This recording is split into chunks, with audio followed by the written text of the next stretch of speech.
Hey, all you Ethicuties and the 40% of you who have still not subscribed to the Ethicsverse, welcome to the coolest place to be every Thursday at noon Eastern. If you think fixing our workplace can fix our world, we got a real treat for you today. I know we had a massive treat for you last week with Ethicsverse Day, which was an absolute home run.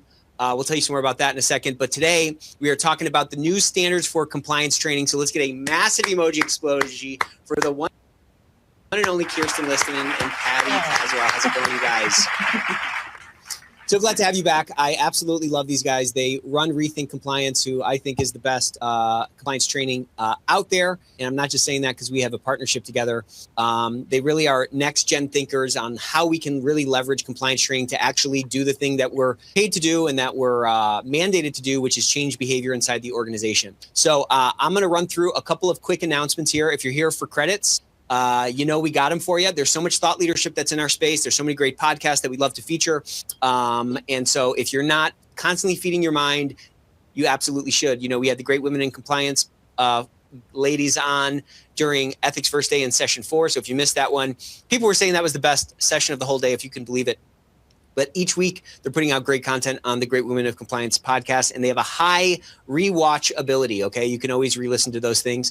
And if you're here for credits for SHRM or SCCE or HCCA or hrci, this is the place to be. Today, we are featuring the FCPA Survival Guide by our good friend, the voice of compliance, Tom Fox. If you have not checked out this book, I'd encourage you. And you know what? If you need a little excuse to get active in the chat, drop your LinkedIn URL in the chat right now and expand that network. Your network is your net worth, or at least tell us where you're coming in from. I saw somebody coming in from Bangladesh, people from New Jersey, Denver, all over the world. I freaking love this community, and it's so exciting to hear where all of us are across the planet. If you have not downloaded our benchmark report, we're already up to 600 emojis. I haven't even getting started yet. Can you do? I'm feeling really good about this session. If you have not downloaded our benchmark report yet, absolutely do that. Even if you just turn to a random page, I guarantee there's going to be some nugget on there that's going to help you think about your own program in a little bit of a different way. So much of our job is, how do we drive more impact? How do we make better bets with our time? How do we find those hot spots across our operation that we can direct our limited resources to really kind of move the needle, reduce the risk in our organization, reinforce that culture of integrity, ultimately in pursuit of more enterprise value, which really elevates us from this, cost center that a lot of us have felt like we're stuck in to the strategic lever in the organization. So a great way to do that is by being able to analyze your data in some smart ways. And so there's some great tips in there for that. And if you have not checked out Third Party Plus, we just launched this last week. So thank you for all of you who participated in our beta. We got a lot of great insights from that. And we're launching Third Party Plus. It's live now. So if you're interested in seeing how you might be able to sort through all these patchworks of workflows and data and really leverage AI to do the work, to do the diligence, and allow your team to apply that risk lens and make those decisions, really cutting a lot of time, taking, going from 2 weeks to 2 minutes to onboard a third party. This is the place to be. So go on ethico.com and book a demo. And no pitch stone demo, so you at least can see what's out there, whether it's integrating with your current GRC stack or whether it's changing over to something that can really drive much better visibility into your third-party program, which, as we all know, a bunch of risk lives within. Okay, Ethicsverse Day 2026. What a day. We had 4 phenomenal sessions. We had Dan Ariely on talking about behavioral science, along with Nadej Rochelle and the one and only Christian Hunt. We had an AI debate. We had some really honorary people on there. There was no agreement, which I loved. I was hoping for a blood sport debate, and that absolutely happened. Then we had the current Assistant Attorney General Tyson Duva on to give us a statement from DOJ. First time they've ever come to a conference like this. So round of applause to Joa. If you guys like the Ethicsverse, round of applause to Joa. Joa is the sinew that holds all of this stuff together. That was phenomenal. We had a great panel debating, talking about, giving some insights from a DOJ perspective on how to actually put some of these concepts into practice. And then, as I said, we wrapped up with the Great Women in Compliance, this Ask Me Anything session. So if you missed this, so sorry for you. You can find these on the console if you're an Ethicsverse member, or you can find them on YouTube. Those are on YouTube now? They're on, okay? So they're blowing up YouTube right now, okay? So definitely want to check those out. Share those with your team because there was a lot of great insights there. All right, with that, let's get one more quick welcome to bring on board here Kirsten Liston and Patty. How's it going, you guys? So glad you guys are back. I love when you guys come on the show because you guys are such great presenters. You have such great insights, and I'm kind of trying to be like you in terms of trying to push our whole industry forward. So glad to have you back. I love it. Well, thank you for that warm welcome, and we're thrilled to be back. We love to talk about this stuff, and we love to talk about this stuff with you, Nick. So thank you for having us. So what are we looking at right here? You guys put out this white paper. Tell us a little bit about it before we kind of dive into the conversation on, next gen compliance training, what needs to get fixed here. Yeah. Earlier this summer, we put out this white paper, which you can see here. It's available for download. I know Ethico has a copy, and then we have one on our website as well. It's easy to find. But our goal was really to look back on what's more than a quarter century of making compliance training for some of us on the Rethink team, myself included. But then 11 years of really building a business ourselves around making engaging learning and maintaining a compliance library. And what our goal was to say was, what are the things we know, but we don't always say out loud, or we don't always articulate? If you're thinking about how do I have a great compliance training program, what should I be thinking about in terms of what libraries are out there, what capabilities are out there, and what does modern training look like today? So you guys should definitely download this thing because there's a lot of great insights in it. Like Patty said, like Kirsten said, you can find it on their website, or you can find it on our website. Let's go ahead and just kind of dive right in here. Yes. I want to kind of open up by talking about why the standard has changed. What do you think has changed about the environment that causes, compliance training, the kind of environment that compliance training operates in, the audience, the attention landscape, and regulator expectations? What has changed to kind of prompt this conversation today? Yeah. What I'll say is compliance training is always evolving. And I think people who've been in this space for a while know that. And there are technology leaps forward. There is regulator attention sometime, as we've seen with, the DOJ guidance.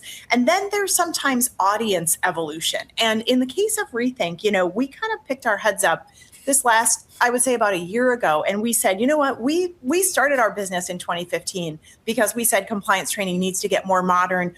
But the things that were modern 11 years ago aren't modern anymore, and let's look at what our audience is doing today and what technology is available to us today. So some of our big insights, Nick, included the fact that, these days, most adults outside of work seek out video, but it's no longer movies and TV shows, right? It's TikTok, it's Instagram, it's social media, and people are consuming these little short clips of media and watching more video than ever before in their lives. So anyway, it was some of those. Our audience has changed. The regulators want this stuff to work. And so that means we have to follow our audience to do stuff that works. That's such an important point, that the regulators expect this stuff to work. And, it's almost like we continue to kind of apply the old playbooks to today's audience, which things have changed so much, Why is that so hard for people to update everything? Is it that they because the very people that are putting out these long form things are the very people that are probably laying in their bed at night watching TikToks or watching reels or watching, what I'm saying? We ourselves are consuming this sort of next gen kind of media, and yet we're still pushing that old stuff out, Yeah, Nick, it is such an important point because there are people as consumers of media in their own lives, right? Where they know what they find interesting. And also in a lot of cases, big companies, if you go just down the hall from compliance to marketing, those big brands are building brand awareness through quick things, right? Billboard ads, magazine ads, 15-second radio jingle.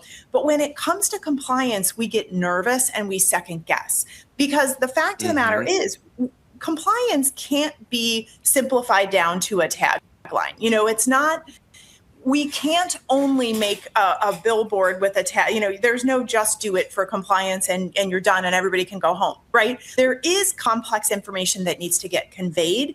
But then I think it's hard to draw the line on where. There's kind of two things. First, how deep does that information have to go? And then two, is there a creatively interesting way to present it? So yeah, that's what I think. I think compliance officers as human beings know what appeals to them. The trick is, how do you make that fit for compliance? Because it's not just a perfect one-to-one. Yeah, it's not a perfect one-to-one, and there's always this kind of anxiety. To your point, I mean, we always kind of fall back into our old habits under stress, and there's this anxiety around, like, how do I reinvent the wheel? What if I look stupid putting something out, and what if it kind of quote unquote doesn't work? And so I'm sure we'll talk about that a little bit more.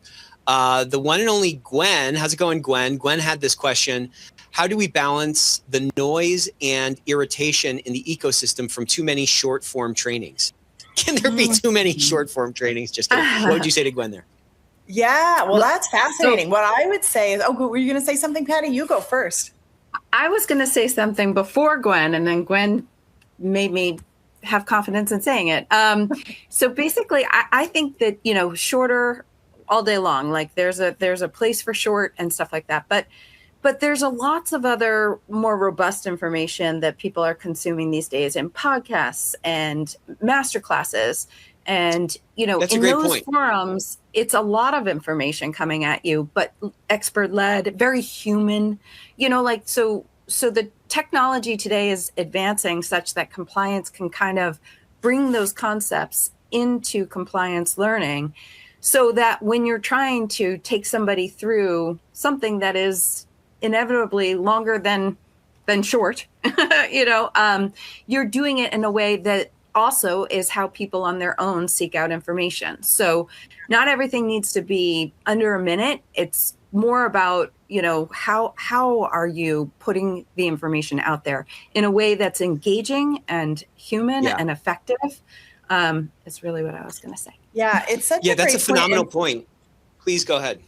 No, you're probably going to say what I'm going to say. You're the host. You're the host. Well, I was just going to say, like, it's kind of turned into a bit of a barbell, right? Like everything, was used to be 30 minutes, or maybe it was an hour long TV show that everybody would watch. And now there's sort of this barbell of content that's out there. I'm just talking about, I'm not talking about compliance. I'm just talking about how we consume media right now, where you got these short form 60-second, 90-second reels and stuff like that. And then you have these 4 and 5 hour long podcasts where they're having these really in-depth conversations. And I think to Patty's point, people engage in those in kind of equal numbers, right? Like, I think there's a lot of kind of legacy media that is frustrated by the fact that someone is putting out these podcasts and they don't really have an answer for it, because they're kind of relegated to these hour-long slots. So that's a whole kind of podcast in itself.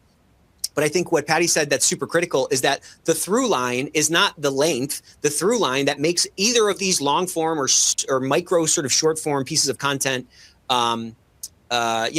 engaging is that engagement, right? Like, someone is going to watch it because it's an engaging conversation for 2 hours, or they're going to watch it, just because a reel is 60 seconds long doesn't mean that by its nature of being short, people are going to even stick through it for the whole thing. So there's like kind of this different sort of currency right now around attention. And to Patty's point, again, the whole key is really about engagement. And if, in fact, people are not going to, engage and give their attention to any media inside of a company or outside of the company, unless it has that sort of certain level of engagement, then we're kind of shooting ourselves in the foot, and we're kind of creating a self-fulfilling, prophecy or whatever around the actual effectiveness of the training that we put out, where people are inevitably just kind of clicking through it. Yeah, it's exactly right, Nick.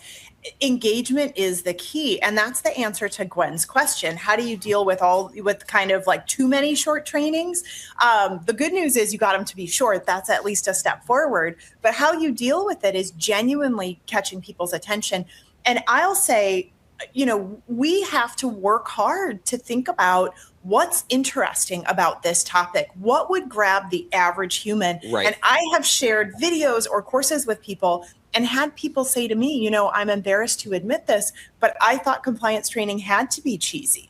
I just assumed it had to be cheesy, acted out scenarios, and it seems unrealistic and it's too long. I didn't know it could be interesting. And to be honest, we even fight that perception inside our own business, meaning we'll get training back that, we'll send in a script and get training back.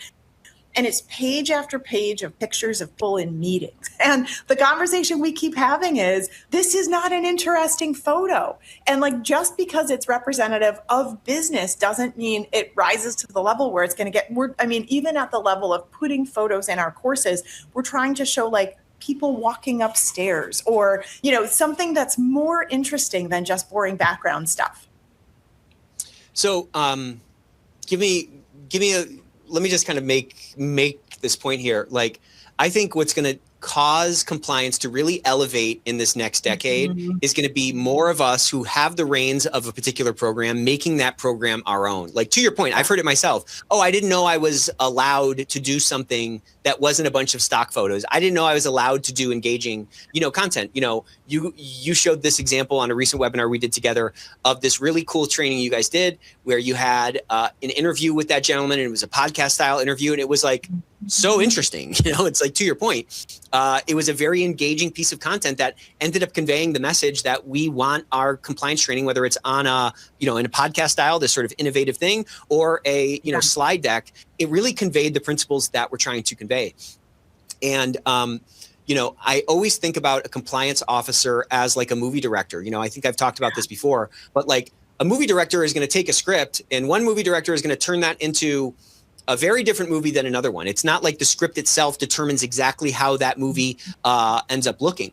And I think if we can be building a program that would work for us, Quentin Tarantino famously says that, well, I make these movies for me. And that allows him to innovate, and it allows him to do interesting things that maybe, other directors felt they weren't allowed to do. If you're making stuff that is engaging for yourself, or that kind of passes your own sort of standard of what is interesting or would kind of keep your attention, the odds of you driving that ultimate impact is going to be 10x higher than what it would otherwise be if you're just kind of following some script, Yeah, I totally agree. And as you're saying that, I'm reflecting on one of the things I really took away from the exercise of writing this white paper, which is realizing to get something good out, it's actually like a layer cake of skills, right? Because you first have to deeply know the subject matter. You first really have to know export controls and sanctions, or insider trading. Like, you have to know all that stuff.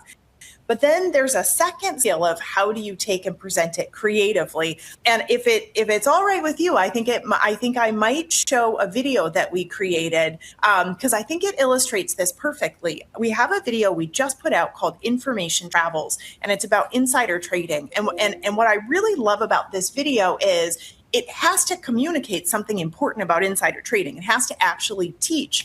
But we decided to think about what does the average person need to know related to insider trading? Is it the definition of inside information? Is it a lot of trainings go down that way?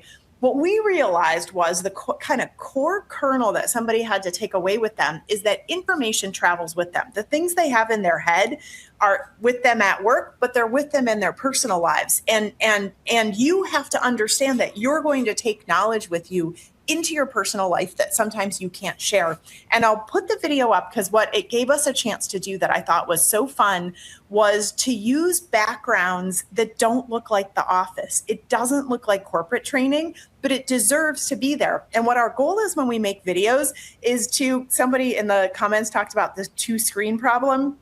And we picture someone pressing play on a video and then pulling up their phone to check Twitter or we want them to look back and say, what's that? Like, I didn't expect that. So I'm going to hit, let's see, I'm going to figure out I'm going to hit push to bring this information travels thing here. And then we're going to play.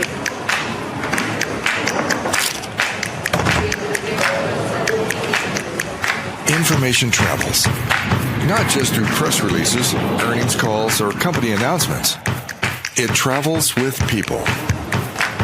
From something you learned on the job to something you say over dinner, on vacation, in a family group chat, or at the coffee shop. That's why insider trading risk doesn't just exist at work. If you have inside information, keep it to yourself, no matter where you are. So before you send the text, pause and ask, is this information public? Could it affect someone's decision to trade? Could someone else use it to trade? If the answer might be yes, stop. Because information travels. And once it does, you may not be able to get it back. Cool. Very cool. I Yeah. love that. Yeah. Thank you. I wasn't even on my phone, if you noticed. Nor I on mine. Yeah. But I like that as an example of taking it's built on deep knowledge of insider trading, but then it takes it one step further to say what's going to be interesting to people. And that has sound. It has pictures of hot air balloons over Turkey, right? It has monkeys in the Costa Rican jungle, but it has a real message too, and a very on point behaviorally based message. So it's kind of a good illustration of what we're talking about. Somebody who sees that though, they're like, does that count? Does that training count? Yes. How do we handle that question?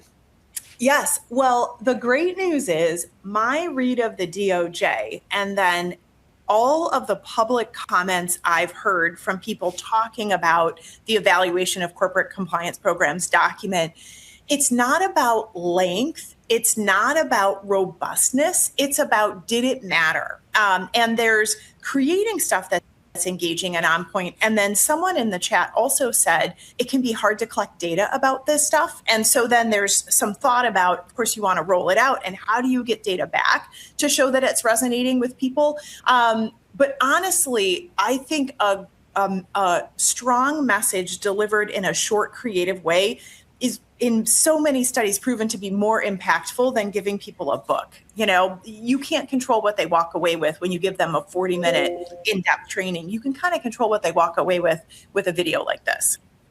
Yeah. And I really kind of struggle with this question because on the one hand, like, how do you know it's working? Or how do you think you might know that it's working other than by getting some kind of data of completion rates? Or like, let's just use kind of completion rates as like a shorthand for that whole kind of like measurement thing and kind of validating that our efforts are kind of doing something. And then on the other side, you have this sort of immeasurable, prevention, right? Like, I don't know, you never know how many accidents you avoid by taking a defensive driving course. Like at some level, how do you validate, let's say you're putting out a bunch of these like short TikToks and everybody's watching them and everyone's loving them. And you can only really measure it by, emojis in your Slack channel or something, but it drives the actual behavior change that causes people, in the example you said, to like not put non-public information in any of these other kind of communication channels. Like, which of those realities would you prefer? And I'm not saying that they're diametrically opposed or like mutually exclusive, but like, it's a real struggle in it. And there were some comments in the chat around this thing. Like we have to be able to kind of measure that these things are being completed. And I don't have any indication if people are on two screens for the 1 minute video or if that's actually, getting to them. Like where is our kind of vector of attack or like what game are we really playing here? You know what I'm kind of getting at? Yeah. I do, because what you're saying is there's kind of an ecosystem, and training is one part of the ecosystem, but the impact of training and measuring the impact of training has to be part of your picture. And I will say one of the things that gave us a lot of confidence to go in this direction, because Rethink opened its doors doing what at the time was considered very short training. Our longest courses were in the 20 minutes. And we actually had an internal debate about would we have to come out with a 45-minute whatever. But we opened our doors with 20-minute courses and microlearning. And a client of ours, and this woman spoke publicly about it, so I feel comfortable saying it, though I won't name the company. But a client of ours, actually, their company had a serious misconduct issue that happened. She and her boss had to go down to Washington and sit in front of the DOJ and defend their program. And we contributed to their program, and a couple other vendors contributed to their program. And we contributed, their program was pretty cutting edge. This is 2017, 2018, 2019.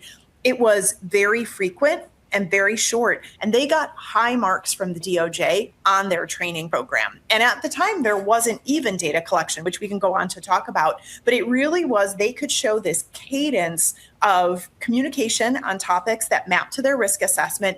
And you could just tell by looking at it. It was short, it was well made, it was made for the audience. And they got high marks from the DOJ. They ultimately, the company still was found to have committed misconduct. They still had to remedy that, but they got a lot of credit for their program. So that gave us confidence very early on. Of course, different prosecutors, you have to decide for yourself. But I also think today we have a lot more opportunity to collect data too, whether it's through culture assessments, whether it's through at Rethink, we actually can embed data collection into the training to ask people questions that help get at some of that stuff. But yeah, it's all about what am I putting out? And then what's the impact on my audience, which is an ongoing, go ahead, Patty. Yeah, sorry, Kirsten. Yeah, I was going to add that I would say, we work with so many clients, big and small, global. domestic, whatever. And I would say the norm of what we see is that they're doing a balance of, longer stuff like that 15 to 22 minute sort of range and shorter stuff. It's a combination of both. It's not like the majority of clients are just rolling out, 5 1-minute videos and calling it a day. That's not it.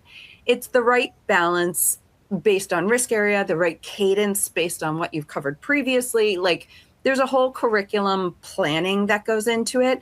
And so while we just showed you that one video, that video could be used as a standalone micro learning, or it could be used as part of a bigger course. Do you know what I mean? Mm-hmm. So you kind of have options, and you're looking at it as in the framework of like, okay, how big is this risk to my organization? Was the last time I trained on it more, foundationally? Do I need to do something more substantial? That sort of thing. And, this is just my impression after talking to, Assistant Attorney General Duva and the DOJ Insider, the myriad sort of DOJ Insider webinars that we've done over time. Anytime an examiner is coming in, they're trying to assess really, like, is there a good faith effort behind these things? Because I think none of them are like AI. Like, they understand the realities of the world, that there's wrongdoing that's going to happen, and that, the forgetting curve is not, relegated to compliance. The forgetting curve is a human thing that exists across all industries and whatever else. You know what I mean? And I think, like, if you have a well thought out plan and you're doing things to try to attack the natural tendencies that come along with the lack of effectiveness that goes along with somebody just clicking through a bunch of PowerPoints, just to use that on one end of the spectrum, you're going to see sort of corroborating data, most likely in other areas, to at least kind of validate or at least kind of tell some kind of a data story, should it even come to that, if you're under kind of regulator scrutiny. But again, I just think, like, back to that Quentin Tarantino example, he's right. He's making a movie that appeals to him. What makes sense to you? Like, what makes sense to you as the expert in compliance within your business, where you have a good understanding of the power dynamics in the company and the operational difficulties and the industry dynamics and all those kinds of things? Like, how are you going to unravel the knot that, like, you're faced with? And I think if you can convey that with, as you said, Patty, a mix of different kind of approaches to try to, like, ultimately influence that human behavior, and you at least can articulate it, you really do kind of stack the deck in your favor if there should be any kind of regulator or regulator conversation. Yeah. And there's no one right answer, right? It's not like you're going to take a swing and you get it right or wrong. To your point, Nick, like, the compliance team is the filter. They're saying, what are the topics we have to get out? What are our risks? And then who are these people? Patty and I worked with a company very early on. They were a really interesting joint venture between two companies. They did a lot of homegrown stuff, and homegrown stuff can be great too, because it's very on point. And they did compliance and puppies. There's no, like, playbook that says, if you're this kind of company and you're this whatever, you should do compliance and puppies. But it spoke to them. They got good feedback on it. And some of it is you try something and then you see what the reaction is. And you try something, you see what the reaction is, right? We talk to people who say, we've learned our audience doesn't like animation. They learned it by trying. So that's great. Don't do any more animation. Do more, live action videos. I have a great idea. Go ahead. Sorry. Go ahead, Patty, I was going to say, we have clients that, some clients are rolling out avatar stuff, and, their population is responding with some like real negative feedback. And and then other, in other businesses, they're so leaning into it that their population's asking for more of it. So you really do need to kind of, like, understand your population and think about what's going to resonate with them, knowing that not any one thing you roll out is going to make everybody happy, but you're looking for feedback. You know what I mean? You're looking for reactions, so that you can understand what is working and put more of that into your curriculum. Yeah, my great idea. You guys are welcome to steal this. Anybody listening can steal this. But remember that show, Drunk History? I think it was on, like, YouTube and stuff, where, like, someone is just they're taking shots and they're telling, like, a history story. Imagine drunk compliance. The compliance officer is getting absolutely blasted, trying to convey. Everyone would watch that for sure. Okay. And you can have corrections on the screen and stuff like that. I'm still workshopping it. But again, there's no kind of wrong answer. It's just, we need to get engagement. We need to get attention. And we need to we need to pierce that veil of attention if we're ever going to kind of increase the odds that these seeds get planted in the hearts and minds of the workforce who we're trying to, influence. So, if you ask the like Yeah, a random, it's exactly right. yeah, please go ahead. No, go ahead. Oh, well, I was going to say it's exactly right. And something you said, oh, sorry, there's probably a delay. I'll just go. But something you said also picks up on something we're observing, which is in this current modern media environment, people like hearing from humans and they like authenticity. So what I love about drunk compliance is if that works in your company culture, let's say you're a startup, let's say you have beer on Fridays, let's say whatever, if drunk compliance works, go for it because it will feel authentic. And it is, so it's something that we're seeing that people don't, there's room for polished stuff. Obviously that video we just showed is very polished, but a lot of what we're doing too is real people talking about stuff. It's just, this generation is finally, they have a finely attuned filter for authenticity. And I think that plays way more than the high polished kind of thing that maybe worked on our grandparents to a different degree, which also democratizes the ability to put out media and really like a bunch more media across different formats and things like that. Again, we got to put the ball in the net. The ball in the net is changing behavior. We can't change the behavior unless some kind of message is delivered, and we need to not limit ourselves. Like that compliance in puppies, phenomenal idea. There's 1,000 great TikToks that you can emulate and recreate to just drive some attention and get some eyeballs on your program. Yeah, I love it. Speaking of emulating things, I might share another video. And because one of the things we're going down the path of is looking at what type of media are people looking at. And one is influencer stuff. And so we said, okay, if acted out scenarios maybe feels inauthentic in corporate compliance, what would happen if we hired a social media influencer to talk about a social media topic? This is on conflicts of interest. Let's see if I did it. Yeah. At the height of the opioid crisis, McKinsey, one of the most influential consulting firms in the world, was in 2 rooms at once. In one room, Purdue Pharma, the maker of OxyContin. McKinsey's advice: sell more, turbocharge prescriptions, push back on regulators demanding tighter controls. In the other room, the FDA, the agency doing the regulating. McKinsey's advice there: protect the public from dangerous drugs. Same firm, same crisis, opposite sides. For a decade, at least 22 McKinsey consultants worked for both clients simultaneously. Neither client knew about the other. That's a conflict of interest. McKinsey never requested conflict waivers and never disclosed a thing. And they paid $650 million to settle it. Most of the time, conflict of interest aren't this extreme. They look like hiring someone you know, choosing a vendor you're personally connected to, making decisions that benefit you more than the organization. Sometimes, conflict isn't the only issue, and hiding it is often where the trouble starts. Great. Yeah. Again, not that's the point. That's the point. That didn't Yeah. take 40 minutes. You know what I mean? Yes, right. It didn't take 40 minutes. It took a concept, it told a story, and it did it in an engaging way where people pay attention to it. It's not drunk compliance, but it's something. Yeah, and it has that element of like, this really happened, which to a lot of people already increases the interest level. Like, this really did happen.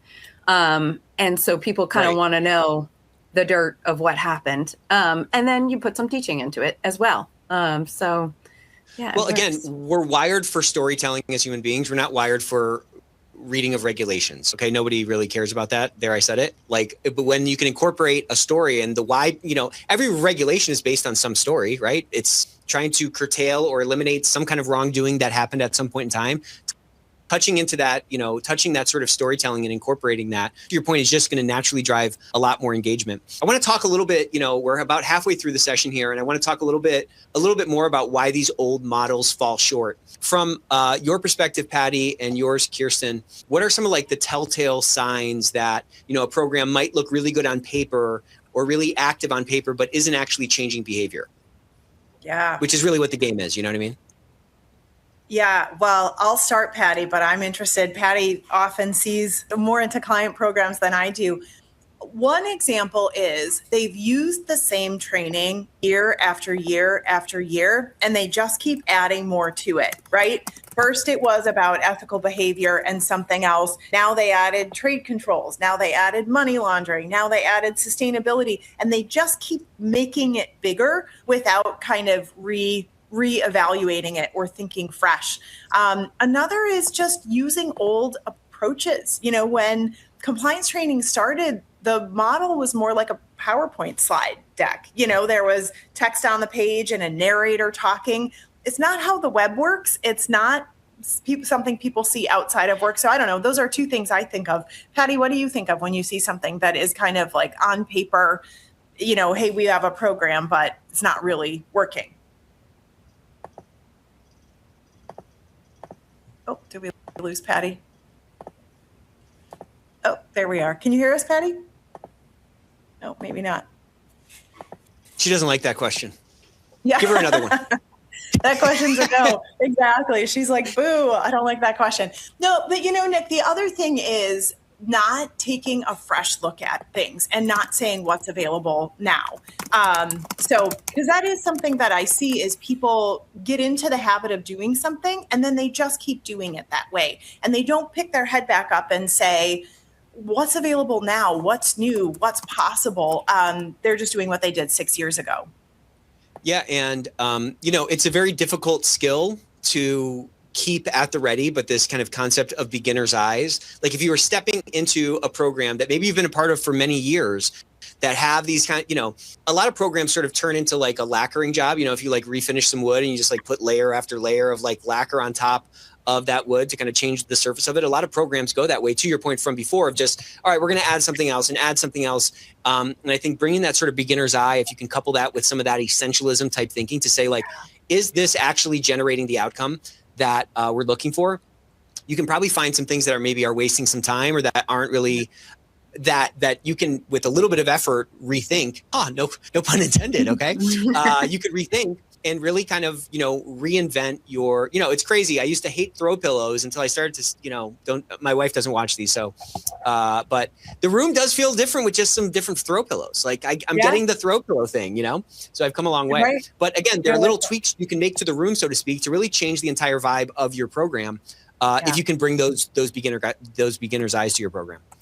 I love it. And even literal beginner eyes. I was actually just on a client call before this where we were saying, hey, you've rolled out this same training since 2022. What can we do to revise it? And we were showing some new videos and things. And I was so impressed because the client was on screen and the client team, and they had an intern who's just getting out of college. And for each one, they said, well, here's what I think, but what do you think? And then they listened to the intern because they realized that maybe she's a little bit more in keeping with a lot of the sensibilities than they are.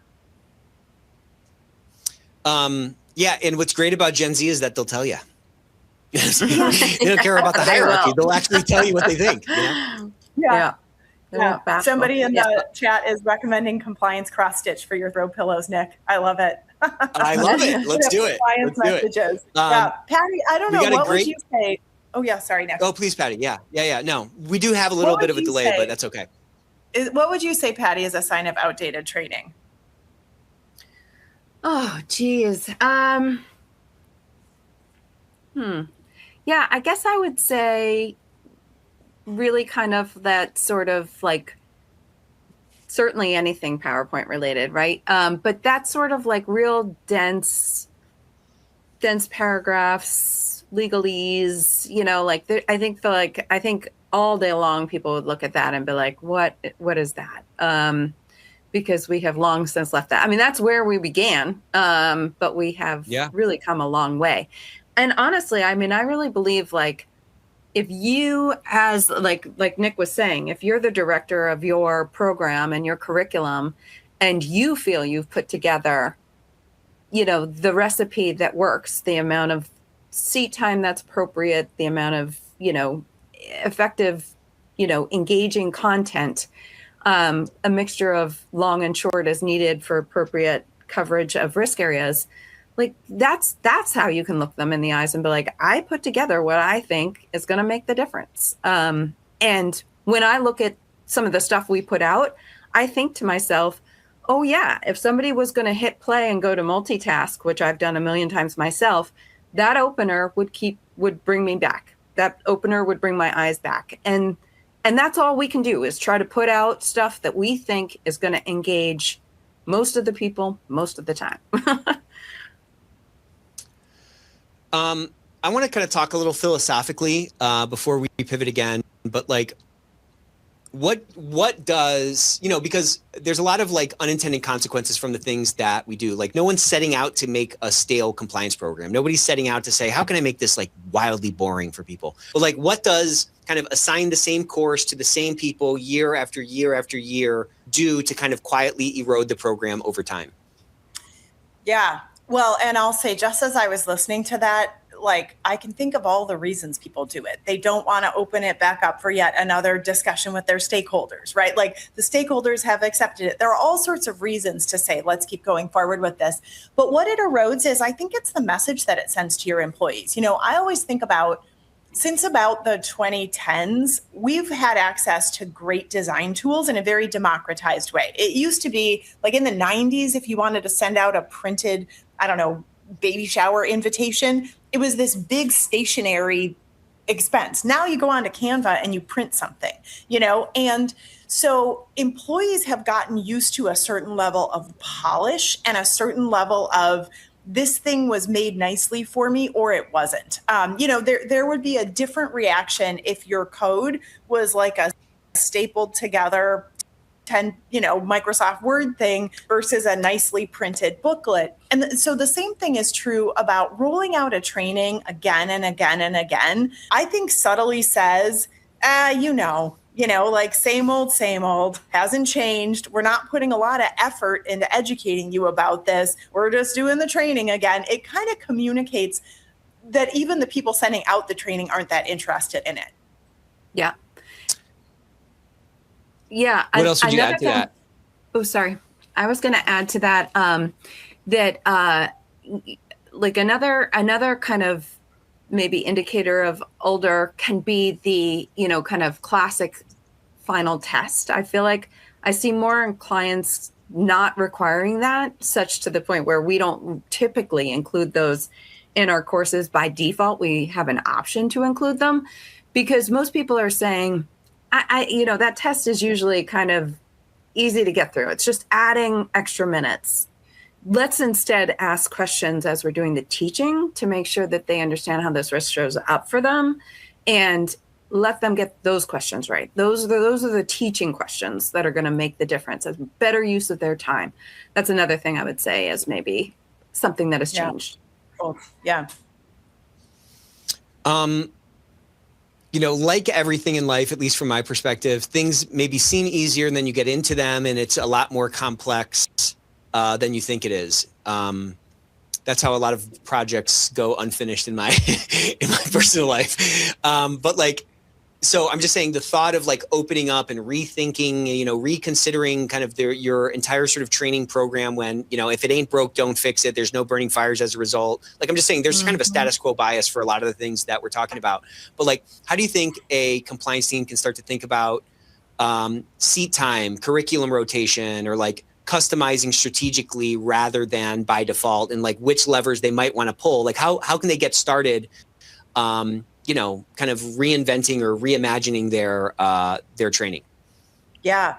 Well, I'll say that one of the things contained in the white paper is a very strong point of view from us on what a vendor should do for you. And so what as I'm listening to you and say, because it is hard to make this content, I personally came into this calendar year with a goal of remaking a bunch of content in the library, and we are doing it.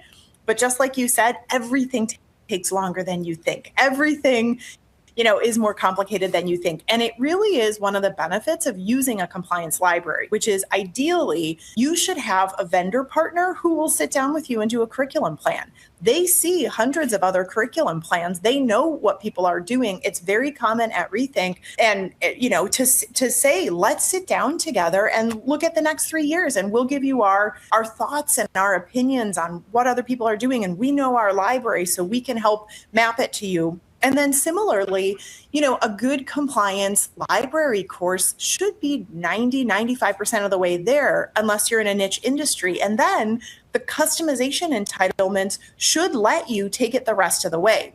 Kind of the knock on compliance training libraries comes from the practice of legacy vendors when it was less common to customize. So there's a lot of kind of limitations against customization and a lot of pushback against customization. But if you have a modern library that's up to date and 90% ready to go, and then very customizable for the stuff that just needs to change for your audience, it shouldn't be as big of a lift. And it's also my opinion, and obviously I do this for a living. I have a strong point of view, but I feel like your vendor should make it easier on you, right? Not only the course that comes out should be good, but the process that you work through to get to that course should be manageable. It should be something your vendor organizes for you and they show up and do what they need to do. And, it's always going to be it's always going to take thought to do a creative project. It's always going to take a little bit of brain power, but it shouldn't be this giant time suck, essentially, is my opinion. What would you add to that, Patty? I agree 100%. I mean, even at a restaurant, your server is there to help you kind of find what you want on the menu. And if you have a library and you might not know, again, I think some of these legacy providers, to your point, it's disproportionately expensive to do some of the customization that if we were waving a magic wand and building an organization today, kind of what you guys have done, build a lot more kind of opportunities for that customization directly in so that it passes that sniff test you were talking about with respect to the sort of stapled code of conduct versus something that's nice and sort of well printed. There's that judgment going on all the time from our stakeholders who are viewing any of our communications. But what would you add to that, Patty, in terms of like the role that your provider could or should play? How could we lean on them to get some better ideas on how we can sort of build out a program? And it doesn't feel, it doesn't have to be, it doesn't have to be as sort of, as heavy of a lift, as kind of doing it on your own might be. Yeah. I mean, honestly, I think looking for a vendor who's going to be more of a partner with you is really important. And when I say that, I mean, like, there'll be times when we're sitting there talking with a client, and it might be one of our all access clients, right, who have access to the full library. So they really can use anything and everything they want to. And they'll be like, you know what I really need? I need this about gifts or something like that. And we take that information, and that's how our library has grown to what it is today, and that's how it will continue to grow in the future, is when clients need something that we know others would benefit from and we agree it's a good idea, like, we'll partner with you to make it. So kind of that idea of like, we're in this together and we're gonna kind of create a program together that you can be proud of and help make sure that you meet your deadlines and things like that. So we kind of sweat it out with you. I would say that's a big thing. A lot of times in RFPs, we'll get questions like, will I be assigned somebody? Will that person stay with me? Like, those questions tell me that they've been with a competitor who isn't valuing kind of that partnership in the same way that some other vendors do. So you want to really be looking for stuff like that. So we've been talking about this concept of like treating adults like adults. Having enough respect for the audience where, we're not beating them over the head with it or whatever, but like, let's pick a topic that's usually like deadly, like conflicts of interest or like record retention or antitrust or something like that. What do you think treating adults like adults means? Like, what does that actually look like for one of these specific topics? And what are some tactics that go along with the delivery of this information that can, like test outs, things like that? Like, how do we treat adults like adults around some of these really kind of sensitive, quote unquote, deadly type topics? Yeah, I'll give two answers, Nick, and I've seen the questions about test out opinions in the chat. So I'll speak to that because that'll relate to one of them. Yeah. I think just like we said about everything, there's no right or wrong answer about test out. If your audience really wants test out and feels like they would benefit from it, explore it. I think there are some topics that lend themselves to test out versus not. Mutual respect is not a knowledge thing, right? Don't harass people isn't about knowing a lot of information. It's how you behave. But to that end, one of the, in terms of treating adults like adults, one of the formats we've developed this year that's getting a really good response is called Test First. And what we mean by that is you go into a course and it has, let's say, 7 lessons. And every time you enter a lesson, you get 2 questions, and they're foundational questions about those topics. And if you get both questions right, you get a very short summary of like, yep, that's right. And keep these 5 things in mind. If you get one or both questions wrong, you get a longer version of the lesson. But it's saying to adults, you didn't just show up here on the earth today. You bring knowledge into this, and we're going to give you credit for this. Right. We used this format for a pharmaceutical company needed to train their doctors who do speaker programs. And these are world-class surgeons who probably speak for like 6 different pharma companies. So they have to take 1 million of these speaker programs. And what they really liked about it was we weren't wasting the doctor's time. We weren't lecturing these people who are very smart. We were kind of saying there's stuff you got to know. If you know it, you can get a quick refresher. If you don't know it, we're going to tell it to you.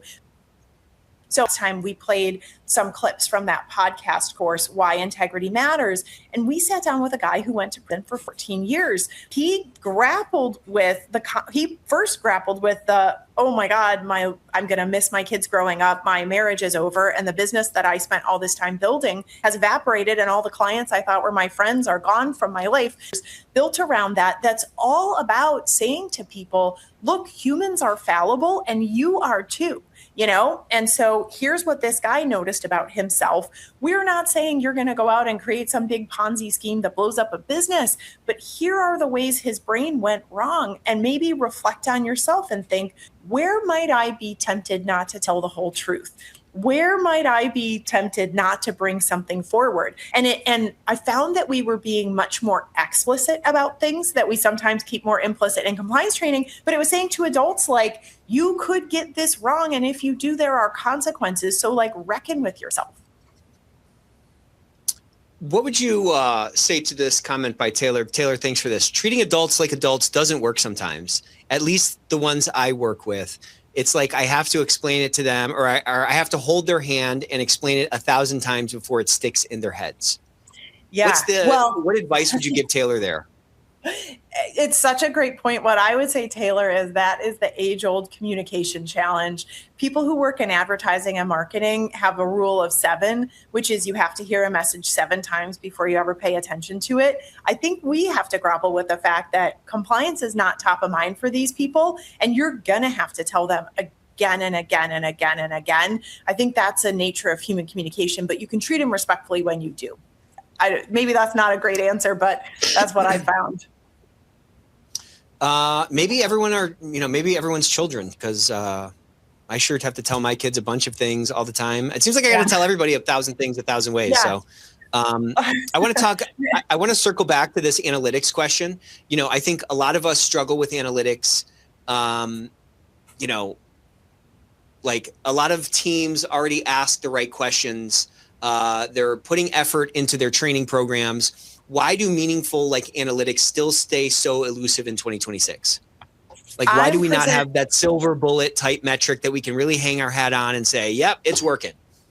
Yes, I just turned in a slide deck. I'm having a conversation about this at an SCCE thing coming up, but it made me realize, number one, for most compliance people are very good at taking the temperature of an organization. They're very good at getting non-data based reactions. However, for analytics, you need quantitative data, so counts, 1 out of 85, 85 out of 100, about qualitative human things. Do people feel safe here? Do they think integrity is a priority? Would they speak up? That kind of thing. And unless you've gone out of your way to identify this information and find ways to get it, that data exists nowhere in your systems. Right? I think to a degree, sometimes with analytics, we're chasing our tail a little bit because we're looking at the data we have and then trying to extract meaningful insights from it. And what we found, at Rethink, we introduced 2 analytic solutions in the year 2020. So now we have 6.5 years of doing this. And one is we send out questions in training, but that are designed to get back quantitative data about qualitative subjects. So we literally ask culture-based questions or self-reporting questions or things like that. Then we also have it in the code. But what I've come to realize is you have to proactively set out to get this information to have it. It doesn't already exist. So that's really the problem is before you can do analytics, you have to have good data. And that data doesn't exist in your program, almost certainly. You need to find ways to go out and get it.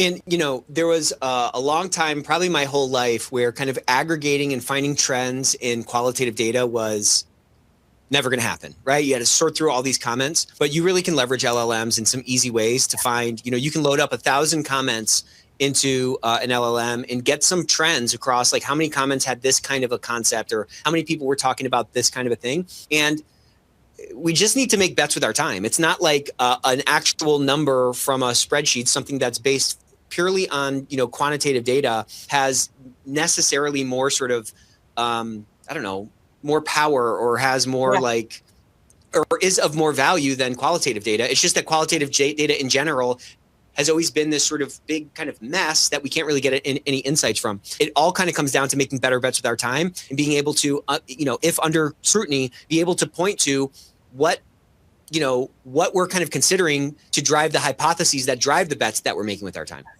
Oh, it's such a great point about LLMs. And what I'll say is you don't have to go collect the data all at once, meaning you can ask questions here, you can ask questions here. And then to your point, you can collect all this data and ask the LLM to look for trends. We just recently, because the way we do this with our clients is we'll ask 2 questions or 4 questions or 6 questions in a course, but we'll ask it in every course.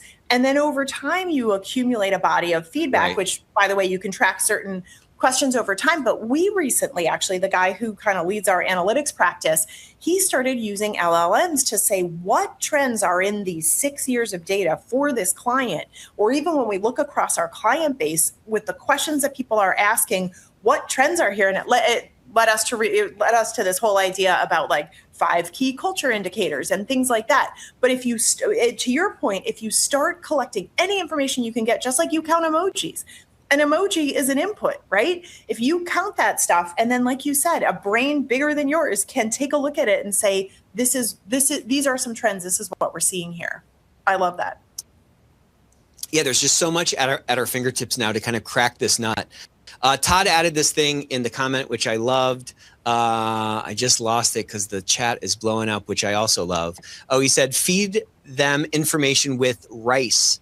Relevant, informative, concise, and entertaining. That is exactly right. I mean, that's a great kind of guiding principle for us.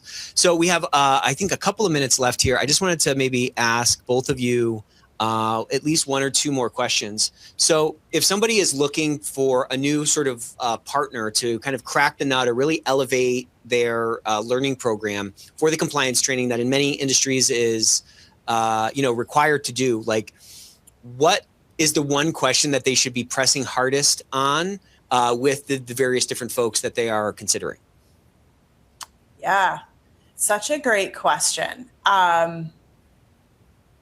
What's interesting is that's a lot of what we wrote about in our white paper. And I guess we divided it into kind of 3 areas, which are kind of strategic foundations, and then kind of content quality, and then program support. I guess what I would say if they're looking at a vendor, the first thing I guess I'll say 3 things, not 1. I apologize, Nick. But the first one is, do you have a big enough library to support me? And do you keep it up to date? Is this content actually good? And then is this a vendor who can help me navigate the kind of day-to-day of this stuff and make my job easier? That's what I would say. Patty, what would you say? You probably have one question on. Yeah, I would say you're looking not only at the library for, you know, is the content good and stuff, I think that I'd be proud to roll out, but also is there depth over years, right? Because that rolling out the same topic or the same course year after year is not, is not a best practice or a leading practice. And so knowing that if bribery is something you got to hit every year, then you need to see years of depth in bribery courses so that you can feel comfortable that they can support your curriculum. Do you think you have time for one more? Can we shoehorn in one more here? Yeah, good for me. So let's talk about this last one. This could probably be a whole webinar, so talk quick. If someone's trying to make the case internally to maybe spend a couple or more bucks on it, or to do something to change something that has been kind of in place for a long time, it's the same course year after year, whatever. If someone's trying to make the case for a higher standard, like where should they start? What kind of persuasive mechanisms do you feel like resonate most? How do they kind of get going and kind of making their vision a reality? Let's start with you, Kirsten. Yeah, I would say sometimes you have to show people what's possible. I find that when you show someone a great compliance course that does it well, people can see, oh, I get it, like in a way that describing it on a slide doesn't. So sometimes I think you have to show it, knowing your audience are humans consuming information too. Amazing. Yeah. Patty? Yeah, I love that. I agree. I mean, we've had a particular client of ours only purchased and rolled out the multi-state harassment suite, which, as anybody who's taken that understands, it's up to 2 hours of a beast of a course. They rolled that out, and from the top to the bottom, everybody was like this, more of this. So like it was basically kind of them saying, does this work? And everybody responded well. So I do think that when you roll out good stuff, people will give you that feedback. And if it's not good, you might not hear anything, which can be fine. But if it's good, you're going to hear feedback, and that will help give you direction there. I love it. All right, well, let's get a massive emoji explosion for the Rethink team. You guys, I don't know if you guys can see the chat, but the chat is absolutely blowing up. Jacob Yates, okay, this means a lot because this is coming from Jacob. This definitely, he says, ranks in my top 3 favorite Ethicsverse episodes of all time. So that is high praise, especially coming from Jacob. Thank you. You guys are always welcome back. Absolutely love everything you're doing in this critical sort of pillar of every compliance program. And, you guys are making the next decade, this new chapter that we're stepping into, you're at least creating the circumstances for compliance to be exciting and compliance to actually achieve what we're trying to achieve ultimately, which is behavior change. So hope you guys enjoyed this session. Check out YouTube for any of the sessions you missed last week. Almost 5,000 people showed up for Ethicsverse Day, if you can believe it. More than doubling record-breaking year the year prior. So this was officially world's largest ethics and compliance event of all time. So love it. And it's only possible because of all of you in this amazing community that we are building. So we will see you back here next week on Thursday at noon Eastern. Love you all. See ya.